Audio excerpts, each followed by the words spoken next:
millions d'habitants. Ils tentent de se déployer sur ce territoire grand comme l'Europe, construisant ici et là de petits forts, censés marquer la puissance française. De Dakar à Cotonou, en passant par Bamako, Abidjan ou Conakry.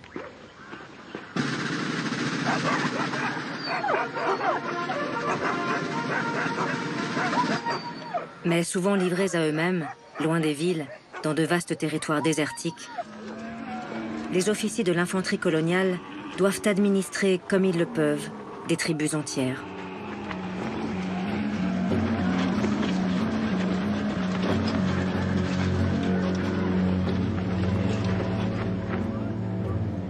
C'est le cas du capitaine Émile Coquibus, perdu au cœur de la Guinée, et qui nous a laissé un fonds exceptionnel de photographies prises lors de ses séjours en Afrique noire.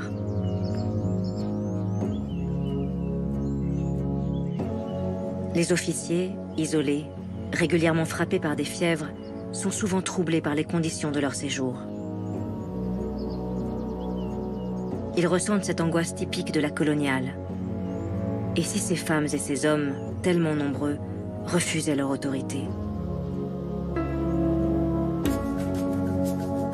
Coquibus, dans son journal, l'exprime à plusieurs reprises. Ce matin, le capitaine m'a fait part de son rêve de la nuit. Il était si terrible qu'il s'est réveillé en poussant un cri. Il y avait des tués et des cadavres palpitants. Les Noirs n'osent se défendre ni se plaindre. Mais à quand leur révolution de 1789? Pourvu qu'ils ne tournent pas un jour leur colère contre nous.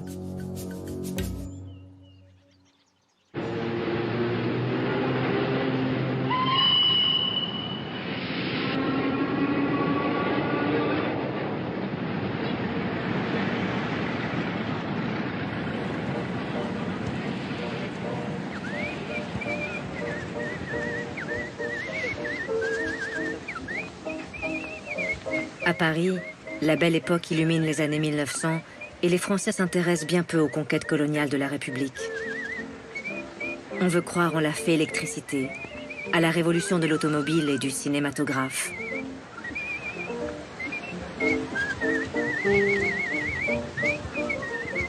De ce vaste empire que la France est en train de façonner, les Français ne savent rien, ou presque.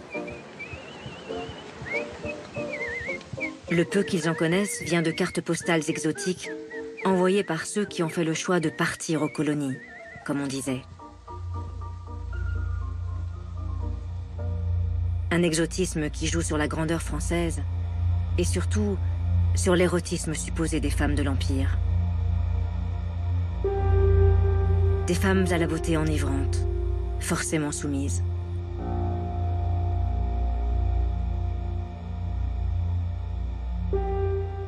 Un imaginaire de la femme-objet à disposition du colonisateur qui sera un puissant levier pour attirer de nouveaux candidats au départ, à destination de ce monde pour l'heure essentiellement militaire et masculin.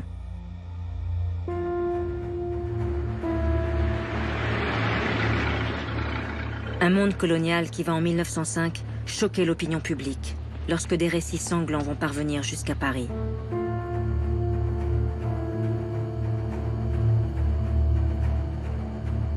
Plusieurs polémiques éclatent après la parution d'articles dans la presse satirique relatant tel ou tel massacre. Et à Paris, on commence à s'inquiéter de cette prétendue mission civilisatrice qui peut conduire aux pires excès de la part des militaires et des fonctionnaires français. Vers un homme dont les Français ne pourront contester l'intégrité. Ce sera Pierre Savorgnan de Brazza, le héros de l'Afrique équatoriale, qui fait depuis plusieurs années le bonheur des publicitaires et qui est tiré de sa retraite par devoir.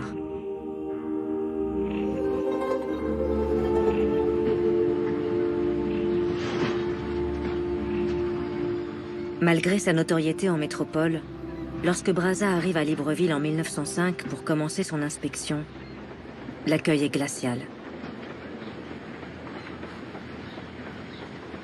Car le gouvernement qui manque de fonctionnaires pour ses colonies a préféré déléguer sa mission à 40 sociétés privées chargées d'administrer l'Oubangui, le Gabon et le Congo, en échange du monopole commercial sur les richesses locales, bois, ivoire, caoutchouc. Ce capitalisme colonial particulièrement vorace préfère s'enrichir au plus vite, plutôt que de créer des écoles ou des dispensaires, comme il s'y était engagé. Les sociétés concessionnaires ne souhaitent donc pas du tout que l'on vienne regarder de près leurs agissements.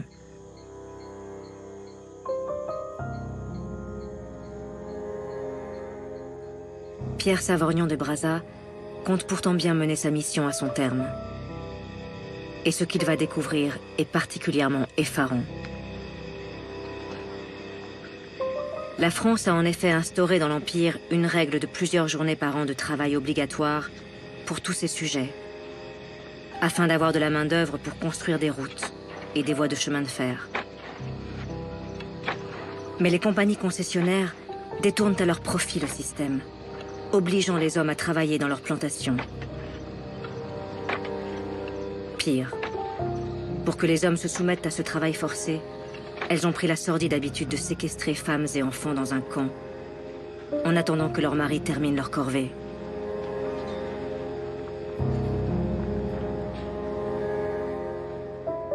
Et leurs conditions de détention sont telles que régulièrement les prisonnières, comme les enfants, ne survivent pas. Brazza comprend vite que les agissements des sociétés sont couverts par l'administration coloniale.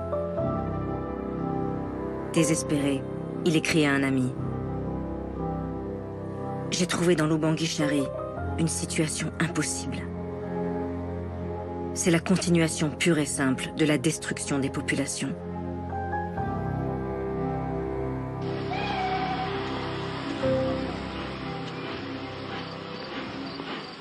Tourmenté par ce qu'il a découvert, Pierre Savorgnan de Brazza reprend le chemin de la métropole, rassemblant ses notes, afin de rédiger un rapport qui s'annonce explosif. Mais les conditions de sa mission, qui a duré 6 mois, l'ont affaibli. Et sur le chemin du retour, il ressent de violentes fièvres tropicales. Le bateau doit s'arrêter d'urgence à Dakar, au Sénégal. On transporte sa civière jusqu'à l'hôpital de la ville, où à bout de force, Pierre Savorgnan de Brazza s'éteint le 14 septembre 1905.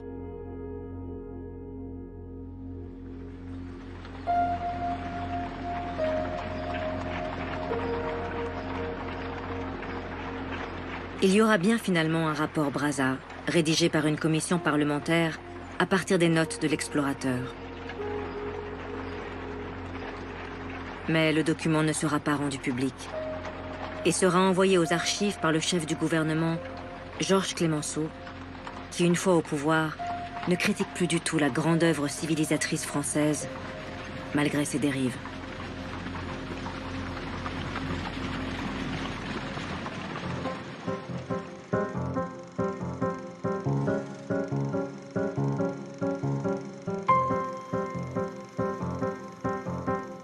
Avec la mort de Brazza, c'est un idéal humaniste qui semble disparaître, tant la société française est en train de se radicaliser vis-à-vis des peuples colonisés, et notamment des Africains.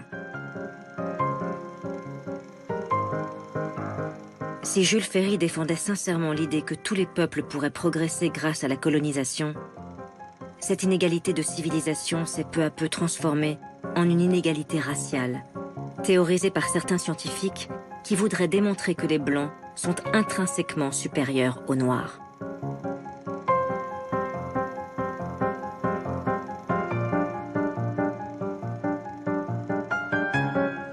Ainsi va la France en ce début de XXe siècle, qui fait un triomphe à Foutit et Chocolat sur la scène du Nouveau Cirque à Paris, comme une allégorie de la société de l'époque. Chocolat, de son vrai nom Raphaël Padilla, et Georges Foutit jouent les rôles devenus classiques au cirque de l'Auguste et du clown blanc. La maladresse de l'Auguste face à la rigueur du clown blanc.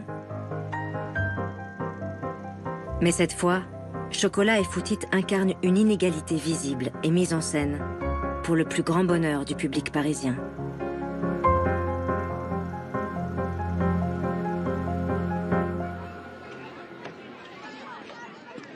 Car les Français sont en train de découvrir l'altérité lors d'expositions coloniales qui pour la première fois font venir jusqu'à eux ces peuples inconnus, à la couleur de peau différente.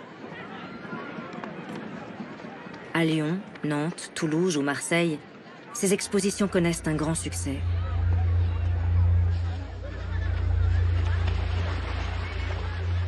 Des centaines de figurants sont notamment recrutés au Sénégal pour reconstituer des villages africains traditionnels, comme sur ces images tournées au jardin d'acclimatation de Paris.